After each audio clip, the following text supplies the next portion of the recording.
বন্ধুরা, আজকে আমার কাছে একটা এলজির পিসিবি এসছে ওয়াশিং মেশিনের রিপেয়ার হওয়ার জন্য। তো সর্বপ্রথম এটা তো মতলব একদম ডেড ছিল, ঠিক আছে, ডেড ছিল। তো আমি এখানে লাইন লাগিয়ে দেখলাম যে পুরোপুরি ডেড। তো এটা কি করেছি, এটা আমাদের যে ক্রিস্টাল আছে, ক্রিস্টালের নাম্বারটা আমি দেখিয়ে দিচ্ছি, 800 মেগাহার্টজের। তো এটা আমি কি করলাম, ক্রিস্টালটা চেঞ্জ করেছি। ওকে, পিছনে দেখো কাজ হয়েছে, একটা এখানে কাট হয়ে গেছিলো, যার জন্য আমি এটাকে জাম্পার করেছি। এটা কোনো ব্যাপার না, ঠিক আছে।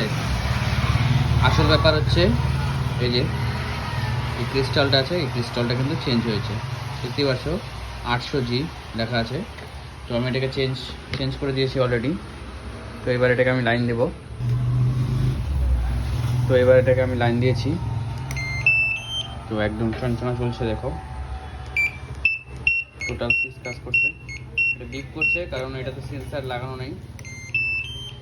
তো আমি এটাকে কাজ করে দেখছি, টোটাল ওয়ার্ক, ঠিক আছে, টোটাল ওয়ার্ক করছে।